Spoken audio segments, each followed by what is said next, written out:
In the previous episodes, we watched Ryan transform from an ordinary family man into a ruthless avenger. He experienced betrayal by loved ones, lost his family, and was forced to become a mercenary to survive. But the past does not let him go. Now that the villain has finally gotten what he deserved, and his home has turned into a cozy nest, it seems that life is starting to get better. But fate is preparing a new test for Ryan. In this episode, we are waiting for unexpected turns, dangerous adventures, and shocking discoveries. Do not miss the next episodes. Just click one button. Subscribe so that I can confidently tell you that the next episode will definitely reach you and you will see it. The most important thing is hope. Chapter 3. Maybe it's time to fix you up, old boy, he said to no one in particular.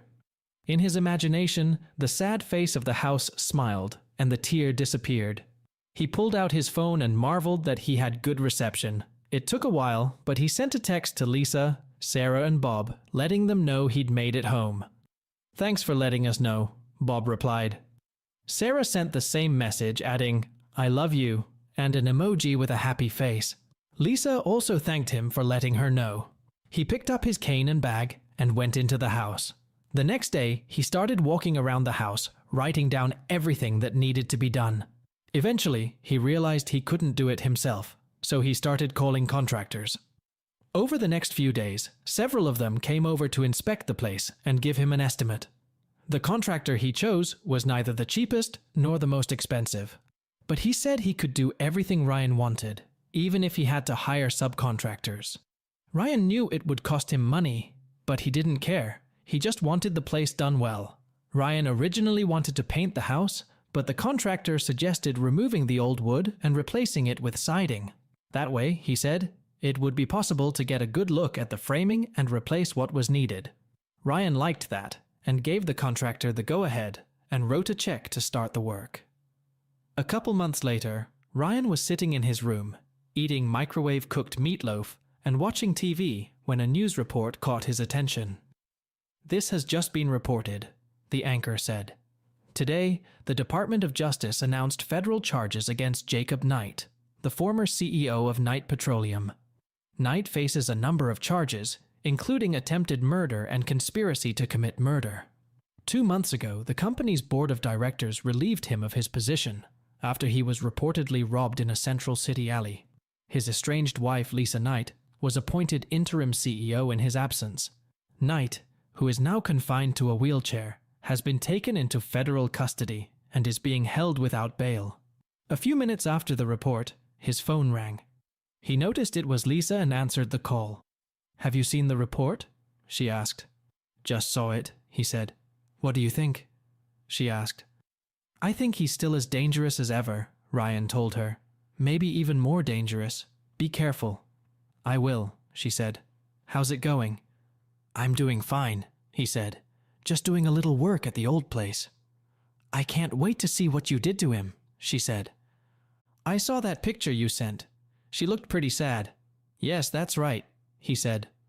"So, did you want anything else?" "Yes," she said. "Now that he's been charged, you might hear from the feds," she said. "They're interested in his attempt on your life. I just wanted to warn you." "Thank you for that. I've been waiting for this," he said. They finished talking, and Ryan finished his dinner. The next day, he got a call from Mike Gregory, his attorney in town, asking him to stop by. "I have 2 federal agents here," he said. "They want to talk to you about the attempt on your life." "Not without immunity," Ryan said. "It's already decided," Mike said. "Can you make it?" "Yeah, I'll be right down," Ryan said. He informed the maintenance foreman that he would be gone for a while and headed into town. When he got to Mike's office, he was introduced to 2 men in dark suits, Special Agent Daryl Smith and Agent Jim Jones, both from the FBI based in El Paso. "What can I do to help you two?" asked Ryan. "We're tying up some loose ends with the case against Jacob Knight and would like some information about your work in the Middle East," Smith said. Ryan looked at Mike before saying something. "I'd like to get some assurances first," Ryan said. "We've already agreed to grant you full immunity," Smith said. "We just want to know why Jacob Knight decided to target you." Ryan looked at Mike for confirmation. It's okay, Ryan, Mike said. You have full immunity in exchange for any information you can give them. Ryan nodded his head and sat down. Okay, he said. Did you know that Jake Knight, stole my wife 12 years ago and plotted to destroy my family? No, we didn't know that, Jones said. Yeah, Ryan said. After he took my wife and daughter away from me, I was in private practice for about 9 years. My last job was in the Middle East. I helped an oil sheik beef up security. I was later told that he was being pressured to sell out to Knight Petroleum. While I was there, we were attacked by armed men. At first I thought they might have been mercenaries, but I later learned that they were working for Knight. Somehow, Knight got wind that I was working for the sheik, and he put a team in place to take me out. How did you learn that? Asked Smith. I got it from the sheik after the attack, Ryan said. He gave me a dossier that was part of the package I gave to the DOJ. Do you know where Sheikh Abdullah got this information? Asked Smith. No, I don't, Ryan said. And I didn't think I had the right to ask. I put it together with everything else I got later and forwarded it to you. So you're the source of the dossier? Asked Jones. Yeah, Ryan said. After the attack, I came here and bought an apartment, but paid to have Knight under surveillance. It took me 3 years, but after I gathered enough information to arrest him and put him away, Mike forwarded the entire dossier to your office. As you know, the dossier includes money transfers overseas to individuals for the purpose of taking me out. Do you think he deliberately chose you because of your ex-wife and daughter? Asked Jones. Ryan nodded his head. Yeah, Ryan said. But why? Asked Smith. He's already married your ex-wife. Why would he pursue you? Because he's vindictive, Ryan said. Because he's an asshole. I don't know. And frankly, I don't care. Maybe he figured he could take out 2 birds with 1 stone. Are you aware that Knight was rumored to have been robbed the day before we received your file? Asked Smith. I heard something happened to him, Ryan said. Do you know anything about it? Asked Jones. Just what I heard on the news today, Ryan said. I see, Jones said. That's it? Asked Ryan. For now, Mr. Caldwell, Smith said. If we need anything else, we'll contact you. They said their goodbyes and left. Ryan turned to Mike. Do you know what happened to Jake? Asked Mike. I know he got what he deserved, Ryan said. Call it fatherly justice and leave it at that, okay? Okay, Mike said. Ryan left Mike and headed home. He heard nothing more from the federal agents and kept in touch with Lisa, Sarah, and Bob as the court cases went on. Jake's lawyers were very busy and making sure the case didn't drag on. Finally, about 6 months after he contacted the contractor, the renovations to his home were completed, and not surprisingly, they cost a little more than the contractor had originally said they would. But in Ryan's opinion, it was worth it. The old exterior boards were replaced with siding, additional insulation was added, and some of the framing was replaced. In addition, interior walls were repaired and painted, and new carpeting was installed throughout the home. Most of the plumbing was redone and the electrical system was updated. The 50-year-old swamp cooler was removed and replaced with a modern central air conditioning and heating system. The bathrooms and kitchen were remodeled, and new appliances were installed. He even built window boxes for the front-facing windows and potted flowers. The old garage was torn down and a new one built with a door leading into the kitchen. Feeling adventurous, he built a white picket fence around the front yard and replaced the gate.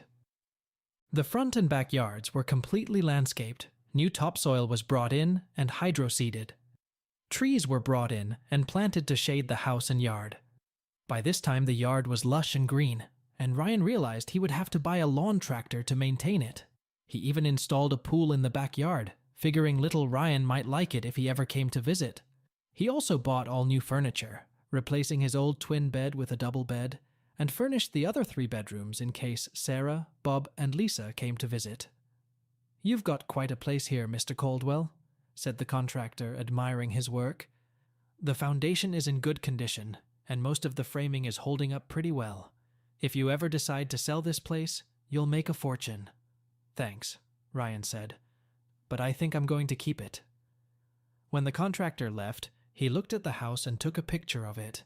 In his imagination, the house seemed to be smiling at him, and he smiled back. He went inside and admired his newly renovated home. Smiling, he prepared to send the picture to Sarah, Bob, and Lisa when the phone rang. It was Sarah's number, and he answered it. "Daddy," she shouted. "You have to come back. Hurry, please hurry." "What's wrong, Princess?" he asked. "Are you sick again?" "No," she cried. "It's Mom. She's been shot. The doctors don't know if she'll survive." "I'll be there as soon as I can," he said, wrapping up the conversation. Ryan called his lawyer and the private investigator who was looking into Jake's case, then arranged a flight to Central City. There he rented a car and flew to the hospital. After asking at the information desk, he put on the mask he had been given and headed to the waiting area of the surgery department, where he found Sarah and Bob with an older man he didn't recognize. Sarah spotted him and rushed over to him, crying. "Daddy, you did it," she yelled. "I got here as fast as I could," he said, hugging her tightly. "How's your mum?" "They're still working on it," the older man said. "Excuse me, I'm Elmer Jenkins, chairman of Knight Petroleum," he added, extending his hand. "You must be Lisa's ex-husband, Ryan." "Yeah," Ryan said as he shook Elmer's hand. He'd met Elmer before, but only in passing, and it had been almost 20 years ago at a company Christmas event. "What happened?" Lisa came out of the office and was about to get into her car when another vehicle appeared nearby. Elmer said. There were 2 people in the car, and one of them fired 2 shots through the window. One bullet hit Lisa in the shoulder, and the second bullet hit her head. They drove off and have not been seen since. "So they were following her," Ryan said. Elmer nodded his head. "Looks like it," he said. "I still don't know how they got into the parking lot. That parking lot is for executives only and requires either a key card or a security code entered at the gate." "Do the police have any leads?" asked Ryan. "None, although we have video surveillance," Elmer said. "The license plate was hidden." "Can you give me a copy of that video?" asked Ryan. Elmer nodded his head. "I think so," he said. "But I don't know what you can do. The police have it too, and they couldn't do anything." "I have resources that can find something," Ryan said. "Get me the video, immediately, if not sooner." "Okay," Elmer said, surprised at how imperiously Ryan addressed him. "I'll do that. I'll go." Ryan nodded his head in acknowledgement. "What about your mother?" Ryan asked Sarah as Elmer walked away. "Any word on her condition?" "They've removed the bullet from her shoulder and are dealing with the head wound," Sarah said. "It's been hours. That's all I know." "Where's little Ryan?" he asked. "At home," Bob said. "My mother is staying with him right now." Ryan nodded his head again and stepped aside, pulling out his cell phone. He pointed to the card in his wallet and made a call. "Yes," replied the man on the other end of the wire. He sounded like he was asleep. "Jorge, it's me, Ryan Caldwell," Ryan said. Jorge Trujillo was one of the investigators Ryan had hired over 3 years ago to follow Jake. In Ryan's opinion, Jorge was one of the best investigators in the business, if not the best, and was equipped with the most high-tech equipment imaginable. "Are you in town now?" asked Jorge. "What's going on? You were pretty cryptic when you called earlier." "Yeah, look, Lisa's been shot," Ryan said. "What?" asked Jorge. "When? By whom?" "When is a few hours ago," Ryan said. "Who is what I need you to help me figure out. I have a pretty good idea, but you have tools I don't have. If I give you a video, do you think you can give me a name?" "Maybe," Jorge said. "Do you think Jake is behind this?" "I'd almost bet on it," Ryan said. "Shit," Jorge said. "When are you going to have that video?" "Soon," Ryan said. "Someone's returning it to me now." "Good," Jorge said. "In situations like this, time is of the essence. I'm coming for him right now. Where are you?" "At the hospital in the surgical ward," Ryan said. "Call me when you're here, and I'll come get you." "Got it," he said. "I just need to get cleaned up and dressed." "Sounds good," Ryan said. They finished talking and Ryan dialed another number from his card, hoping his old friend had sobered up a bit and was still around. It only took 2 rings before he answered. "Yeah?" growled Bill Johnson. "So you're really alive," Ryan said. Bill Johnson was an old army buddy who recruited Ryan nearly 13 years ago to work in private security. "Who the hell is that?" demanded Bill. Is that any way to talk to an old friend? Especially to someone who saved your ass in Africa? Asked Ryan. Ryan Caldwell? Asked Bill. Is that really you? I haven't seen you in what, 3 years? Try 3.5, Ryan said. How are you doing? I think things are going pretty well, Bill said. Retired after that mess in the Middle East. No one seems interested in hiring a man without part of his leg. Yeah, I hear you, Ryan said. Listen, could you let me listen to you for a little while today or tomorrow? I could use your help on one thing. Sure, Bill said. I've got a case of beer sitting here just begging to be opened. Okay, I'll call you later, Ryan said. You got it, Bill said. Bye. They finished talking, and Ryan went back to Bob and Sarah. Elmer had just returned and handed him a DVD in a plastic case. It shows the entire incident from the time these two drove into the parking lot, he said. Okay, Ryan said. Thanks. The nurse came out a couple minutes ago and said the doctor would be out soon to let us know what's going on, Bob said. Ryan nodded his head. A couple minutes later, the double door to the surgery room opened, and a doctor in a white coat walked out to them. Are you here for Lisa Knight? He asked. Yes, Sarah said. The doctor motioned for them to go into one of the small conference rooms next to the waiting area. When they were all in the room, the doctor closed the door. I'm Dr. Brown, he said. I just wanted to let you know that we removed the bullets from Miss Knight, and she is now in recovery. How's she doing, Doc? Asked Ryan. Right now, she is in a medically induced coma, he said. We want to give her a chance to recover before we try to revive her. Is she going to make it? Asked Ryan. I'm not going to sugarcoat the situation, Dr. Brown said.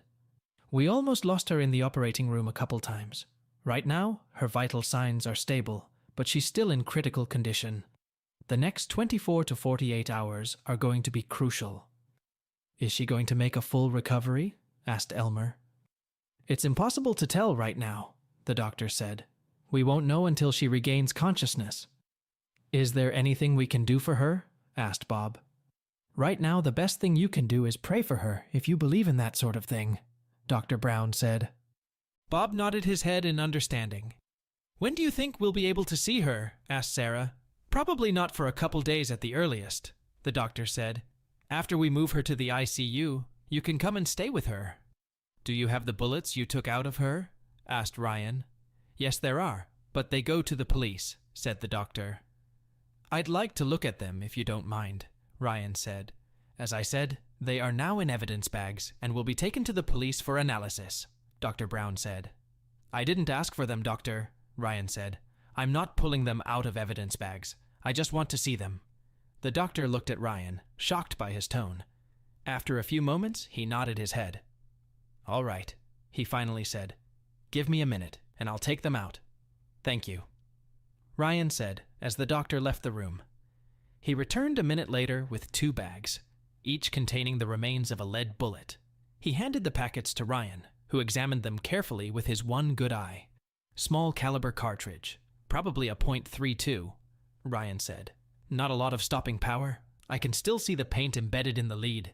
Looks like it ricocheted off something before it hit her, probably her car. He handed the packages back to Dr. Brown. Thank you, he said to the doctor, and he took the packets and walked out of the conference room. What do you think of that? Asked Elmer. Whoever did this is not a professional, Ryan said. I have a feeling we'll never see the gun that was used.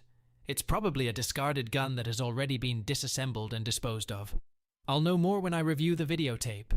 At that moment, his cell phone rang. Seeing that it was Jorge, he excused himself and answered the call. I'm in the lobby, Jorge said. I'll be right down, Ryan said, before ending the conversation. He turned back to the others. I need to go to the lobby, and then I'm going to see my friend. Do you have a place to stay? Asked Bob. Not yet, Ryan said. I came here straight from the airport. Why don't you stay with us? He asked. I know little Ryan will be glad to see you. Sounds good, but I don't want to impose on you, Ryan said. It's not overhead, Sarah said. We'd love to have you. Please? Okay, Ryan said. Bob gave him the address and wrote directions on a small piece of paper. Ryan put it in his pocket. I don't know exactly when I'll be there. It's no big deal, Sarah said. We'll still get up. Okay, Ryan said. Elmer held out his business card to him. If there's anything I can do to help, please let me know, he said. Feel free to call me anytime. Thank you, Ryan said, shaking Elmer's hand. He hugged Sarah and shook Bob's hand, then left. He walked out into the lobby and saw Jorge in the waiting area. Jorge stood up as he approached. Here's the videotape of the shooting, Ryan said. All right, Jorge said. I'll get to work right away. I'll call you as soon as I know something. By the way, how's Lisa doing? She's out of surgery and is in rehab, Ryan said. Right now she's being kept in a medically induced coma. The next day or two will be crucial. I'll pray for her, Jorge said. Ryan nodded his head. Thank you, he said. I appreciate it. Anytime, old boy, said Jorge. I'd better get on with it. Expect to hear from me soon. Sounds good, Ryan said. When Jorge left, he pulled out his cell phone and called Bill. Do you have a few minutes? He asked his friend. Let me check my busy social calendar, Bill said. Yes, I've just about got an open spot. Come on over. Bill gave him directions, and they ended the conversation. Finding a small trailer, Ryan stopped the car, got out, and knocked on the door. Bill opened the door and let him in. Holy shit, Bill said after they shook hands. You've gotten better looking over the years, he added, pointing to an eye patch and a long, jagged scar. And I see you're moving around okay, Ryan said, laughing. Bill laughed along with him. He handed Ryan a beer and they sat down in the front room of the 12x60 house. Nice place you got here, Ryan said. Bill shrugged. That'll do, he said. It's paid for and it'll keep me off the street. What's going on in your world? He listened as Ryan brought him up to speed, recounting the events of the last 3 years. Shit, Bill said when Ryan was done. I heard Jake was in a wheelchair. They said it was the robbers. I should have known you had something to do with it. Do you think he had something to do with your ex being treated like that? I'm pretty sure of it, Ryan said. I just can't prove it yet. Have you gone soft in your old age or something? Asked Bill. What do you mean? Asked Ryan. I remember a time when you would have just snapped his neck and left him to rot, Bill said. Ryan laughed. I thought about it, he said, but decided it would be best if he became Bubba's fool for the rest of his life. Besides, I haven't the slightest desire to go to jail, even for taking the life of a piece of shit like him. So, how did you get around that? Asked Bill, pointing to the patch over Ryan's eye. That must have had a hell of an effect on your depth perception. It was, Ryan admitted. But you know I didn't just sit around with my finger up my ass for 3 years in Texas. I set up a training area in my garage and got help from a mixed martial arts teacher in town. It wasn't easy, but it helped. Just curious, why didn't you just send in your dossier once you had all the information? Asked Bill. I wanted to meet Jake in person before the feds came after him, Ryan said. I had been nurturing the idea for months when my son-in-law showed up. So Sarah's illness gave you the opportunity to meet Jake in person? Asked Bill. Yeah, something like that, Ryan said. What about your ex? Asked Bill. Why do you care what happens to her? Are you thinking about getting back together with her or something? Ryan shook his head. No, he said. That ship sailed a long time ago. I'm worried about Sarah and little Ryan. He needs his grandmother, and she still needs her mommy. Little Ryan? Said Bill. Ryan pulled out his cell phone and showed Bill a picture of his grandson. A handsome young man, Bill said. So, what do you plan to do? It depends on the circumstances, Ryan said. I've got a man going over the videotape of the shooting. Hopefully he'll be able to identify the freak who pulled the trigger. What's next? Asked Bill. I plan to track him down and ask him some friendly questions, Ryan said. Do you need backup? Asked Bill. I could use some, preferably from someone I can trust, Ryan said. If you don't mind, I'm in too, Bill said. I can't think of anyone I trust more, Ryan said, and I'll pay you for your time. No, you won't, Bill said. I'm the one who got you into this business, and you've saved my ass a few times. I owe you a debt of gratitude. As I recall, you saved my ass a couple of times, Ryan said. What are friends for? Asked Bill, picking up his beer. Ryan smiled and touched Bill's beer, then took a big sip. They spent the next couple hours chatting. Finally, Ryan stood up and shook his friend's hand. I'd better get back to Sarah, he said. I'll contact her, probably tomorrow. Sounds good, Bill said. By the way, when was the last time you were with a woman? It's been a while, Ryan said. Why? Well, I thought maybe you and I could go to this little place I know in town sometime, Bill said. The girls there are cute and clean and a lot of fun, if you know what I mean. It sounds like fun. We'll see how it goes, Ryan said. I'm holding you to that, Bill said. We'll talk soon. Ryan left and went back to Sarah and Bob's place. Once there, he knocked on the door. Bob answered and let him in. You don't have to knock, Bob said. Your family, remember? Thank you, Ryan said as he entered the house. He looked around at all the pictures and knickknacks in the room. The house seemed cozy, friendly. Little Ryan walked up to him, holding out his arms. Hold him, Grandpa, please, the little boy begged.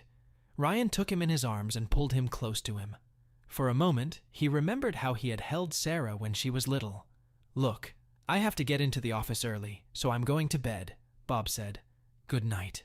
Good night, Ryan said in response. Hi, Daddy, Sarah said as she entered the room. I see little Ryan has found you. If you want, you can sit with him in the rocking chair. Thank you, Ryan said, settling into the rocking chair next to the couch. As he rocked, little Ryan wrapped his arms around his neck and fell asleep almost instantly. I'll take it if you want it, Sarah said. It's okay, Ryan said. Let her stay a while if she wants to. He looked at his daughter and saw tears glistening in her eyes. I remember you rocking me to sleep, she said. Me too, Ryan said. Those were the happiest days of my life. Have you eaten yet? She asked. No, I haven't, Ryan said. Why don't we put Ryan to bed and I'll get you something, she said. I hope you don't mind the leftover goulash? Not at all, he said, as he stood up and little Ryan was still in his arms, sleeping soundly. They went to his room and Ryan tucked him in and then covered him up. Sarah kissed him on the cheek and turned to her father. He's my little angel, she said. I don't know what I would do without him. I know the feeling, Ryan said. They went downstairs and Sarah cooked the goulash and put it in the microwave. She set it on the dining room table along with the silverware. What would you like to drink? She asked. I have some Coke if you don't mind. Fine, Ryan said. She poured a glass of Coke and set it on the table in front of him, then sat down across from him. Sorry I didn't ask sooner, but how are you doing? Asked Ryan, taking a bite. Thank you. I feel much better, she said. I'm back to work. I have a reduced schedule, but at least I'm back in the game. What do you do? He asked. I'm a veterinarian, she said. Good, he said. You've always had a soft spot for animals. I like working with them, she said. Can we talk a little? She asked after a few minutes. Sure, Ryan said. What do you want to talk about? The last time you were here, you said you traveled abroad a lot, she said. What did you do, if you don't mind me asking? I know you said you were a private security consultant. Not at all, Ryan said.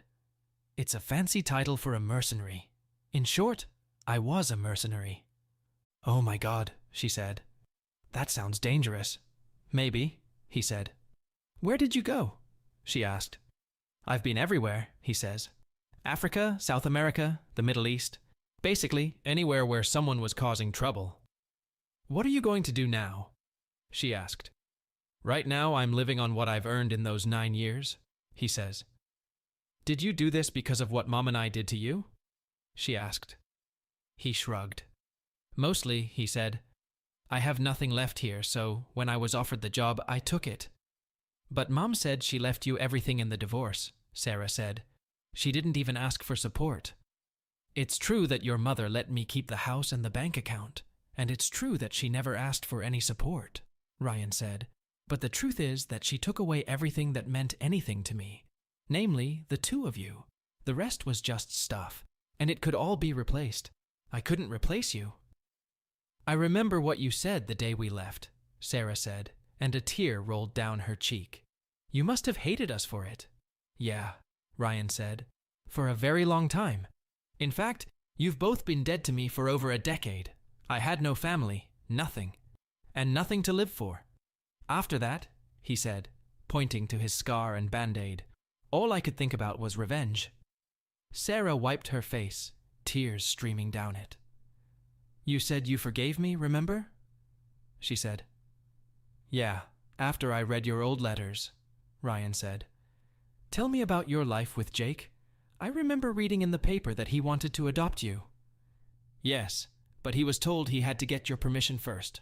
Personally, I think he just said that for the article.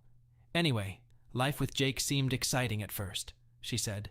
He would take us to the south of France. Then I went to that school in the northeast. I came home several times a year for vacations, and during the vacations, Jake always gave me expensive gifts. A car, a cell phone, a computer, anything. The best and newest. He always told me that you could never afford to get me what he did, but that wasn't it at all. What do you mean? Asked Ryan. It's not easy with Jake, she said. He's great at buying things, but he's not really suited to be a father figure, if you know what I mean. We never really bonded, and after a while I saw right through him. I got to the point where I couldn't be around him anymore, or my mum. Did he ever hit on you? Asked Ryan. No, but he was very creepy, she said. He would make little remarks now and then, and I didn't like the way he looked at me. I read about it in your letters, Ryan said. I used to dream about you coming back and kicking his ass, she said. Ryan grinned. You're the one who put him in the wheelchair, aren't you? Bob never told me what happened that day. He stared at her for a few moments before answering. Yes, that was me, he said. I'm glad you did, she said. Served yourself to the bastard. Well, you're not going to get any argument from me, Ryan said. You think he's to blame for what happened to Mom, don't you? She asked. Yes, he said. I just can't prove it yet, but I'll prove it. What will you do? She asked. I don't know yet, he said, but I made a promise and I intend to follow through on it, one way or another. I probably don't want to know what that promise is, do you? She asked. He shook his head. No, he said. Do you think you and Mom will ever get back together? She asked. No, he said. She betrayed me once in the worst way a woman can betray someone she says she loves. I won't let it happen again. Besides, I've changed over the years. I'm not the same man I was 12 years ago, and I don't want to start another relationship. Daddy, will you promise me something? She asked. What is it? He asked. Do you promise to at least be there for her? At least as a friend? She asked. I'll try, he said after a few minutes. But it won't be easy. She's hurt me in ways you can't even imagine. I understand, she said. Will you promise me something? He asked. What is it? She asked in response. Promise me you'll never do to Bob what your mother did to us? He asked. I would never hurt him, Daddy. Never, she said. He's attached to me for life. Okay, Ryan said. Remember, you'll never be too old for me to put you over my knee. I believe it, she said with a smile. I'd better go to bed now. I'll get up early to make breakfast. Good night. Good night, Princess, he said. He finished his meal, then went outside and had a smoke, using a cigarette butt from a can Bob had placed on the deck, then went to bed. The next morning, he woke up to the smell of bacon. He did his morning chores, showered, dressed, and went downstairs. Bob has already left for work, Sarah said, as she put the food on the table. After breakfast, I'm taking little Ryan to his mom's, and then I'm going to the hospital. Sounds good, Ryan said, pouring himself a cup of coffee. I hope Jorge has something to say about the video I handed him yesterday. Do you really think this is going anywhere? She asked. I think so, Ryan said. If anyone can get anything out of this, it's him. They sat down to eat, and just as Ryan finished, his phone buzzed. He looked and saw it was Jorge. Good morning, he said in reply. You're up early. Do you have anything for me? Yes, I know, Jorge said. Can you get to my office this morning? Absolutely, Ryan said. Just finished breakfast. I'll be right there. I'll see you when you get here, Jorge said, ending the conversation. What did I tell you? Ryan asked Sarah. Did he find something? She asked. Sure, Ryan said. I'm heading over there now. Call me if you get any news about your mother, okay? I will, Daddy, she said. Love you. I love you too, he said. He hugged little Ryan and then headed for the exit. He reached Jorge's office and went inside. So, what did you find? Asked Ryan. I can tell you who pulled the trigger, Jorge said. I can't identify the driver, though. Well, that's a start, Ryan said. Who is he? A street punk who goes by the name Tyrone J thinks it gives him credibility among other street punks, Jorge said. His real name is Timothy J. Scroggins. He dropped out of high school and hangs out with a bunch of real bad apples. Sounds like you've run into him before, Ryan said. Yeah, I caught him a few times when I was on the force, Jorge said. Drugs, mostly. He's got 10 to 12 years of arrest records, but he's never been convicted. I know he lives in his mother's basement, so it shouldn't be hard to find him. If you watch the video, you'll see a car pull up to the gate and the driver dials a code on a keypad. So someone on the inside must have given them that code, Ryan said. Those are definitely my thoughts, Jorge said. I don't understand something, Ryan said. The police have this same video. Why haven't they arrested this clown yet? Really? Asked Jorge. Yeah, to be honest, Ryan said. If you haven't watched the news lately, there have been a lot of riots all over the country in the last few months, Jorge said. The mayor and city council are afraid they'll start one here too, so they're slowly cutting the police budget and turning a blind eye to petty criminals like Scroggins. I heard that up to 20% of the force quit because of it, which means they don't have enough people to investigate something like this. Ryan shook his head. It sucks, he said. Yes, that's right, Jorge agreed. So, what do you want to do? I want to talk to that clown Tyrone and see what he has to say, Ryan said. Preferably without his mother being home. Well, she works during the day, and he usually doesn't get off until after lunch, Jorge said. Perfect, Ryan said. Do you want me to come with you? Asked Jorge. If you want, Ryan said. But I can guarantee I won't play by the rules. That's what I thought, Jorge said. There's one other person I'd like to take with me, Ryan said. An old buddy of mine that I used to serve with. All right, Jorge said. You'll be in command. Ryan nodded his head, pulled out his cell phone, and called Bill. Hi, Bill said. How are you? Would you like to visit our trigger man with me? Asked Ryan.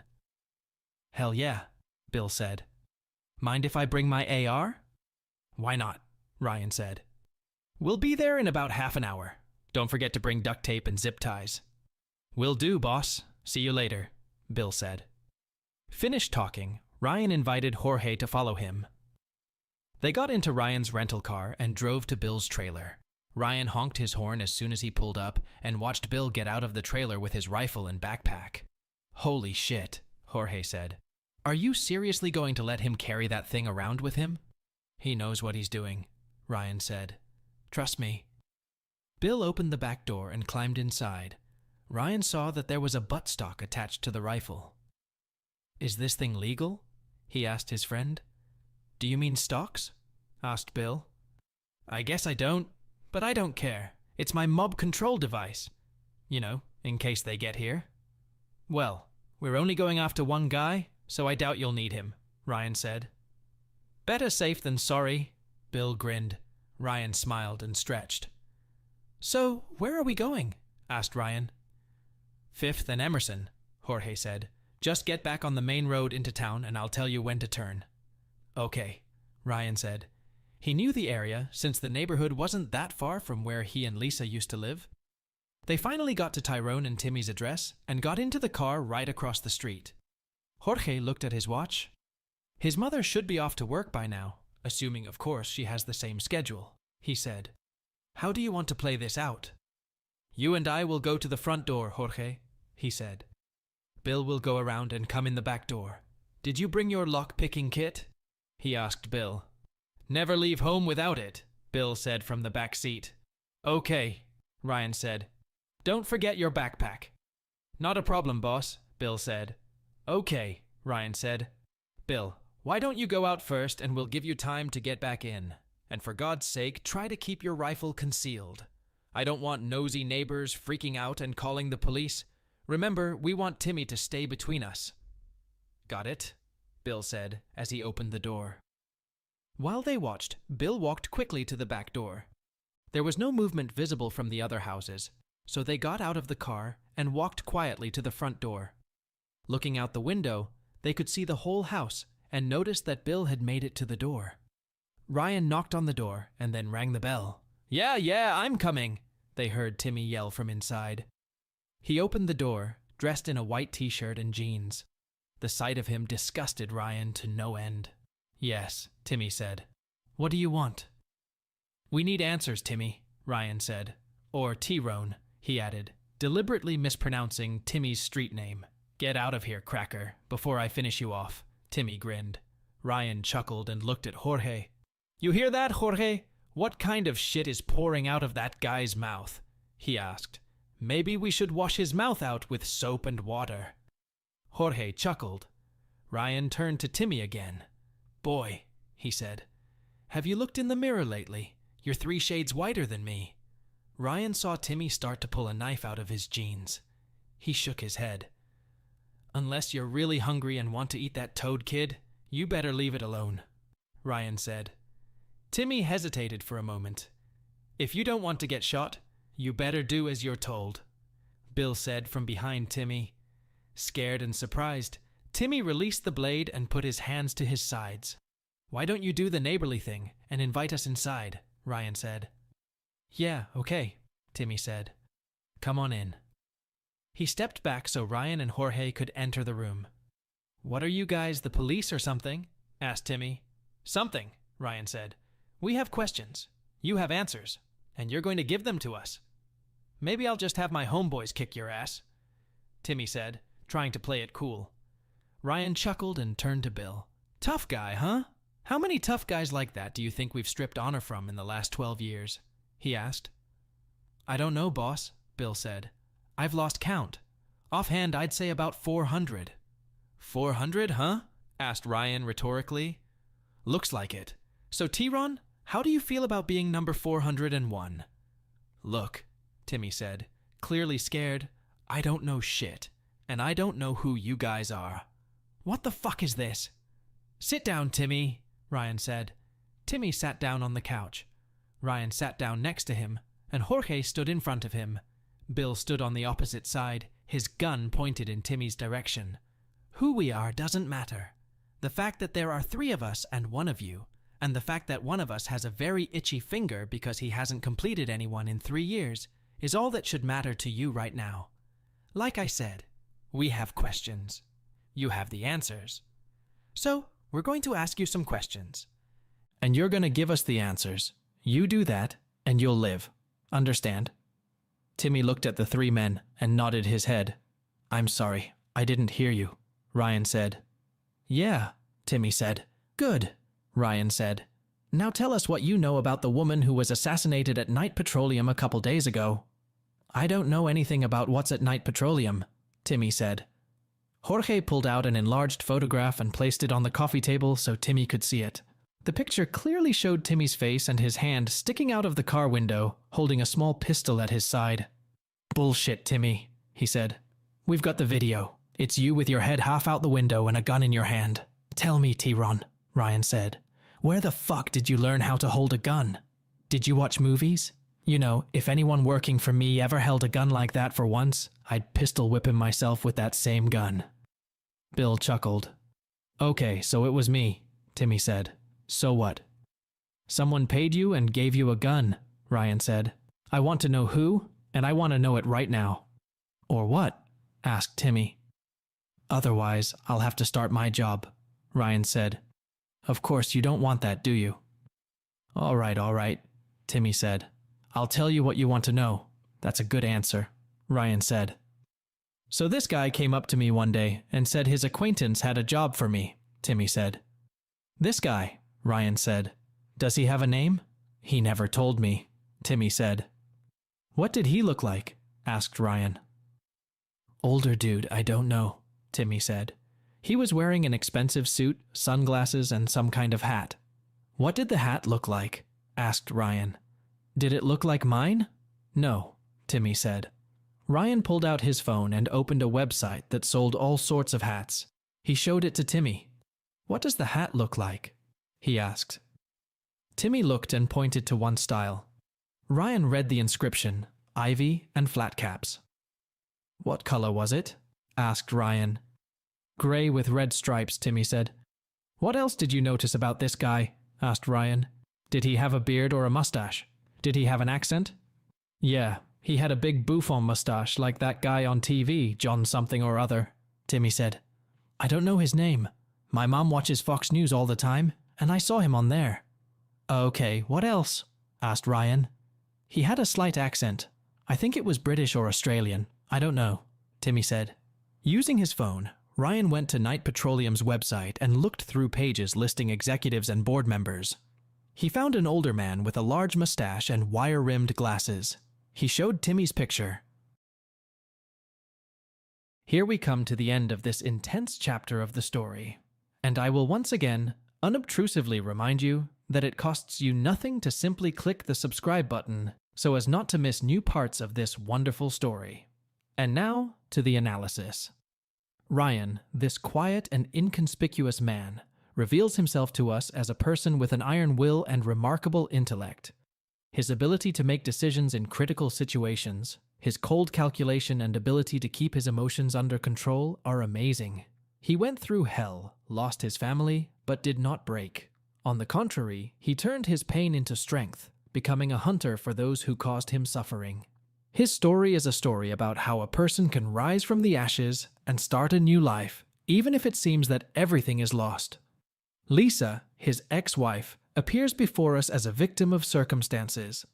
Her life is destroyed, she is fighting for her life, and we cannot help but empathize with her tragedy. Her fortitude, despite all the trials, is admirable. The relationship between Ryan and Lisa is a complex tangle of emotions. Hate, love, guilt, fear. All of this is intertwined in their story. Will they be able to overcome the past and start a new chapter in their lives? And what awaits us ahead? Who is behind the assassination attempt on Lisa? Will Ryan be able to avenge his family? And what will Sarah's fate be?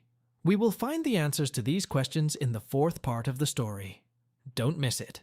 And if you can't wait to find out what happens next, the full version of the story is already available on our Patreon. Subscribe and enjoy the exciting plot without interruptions.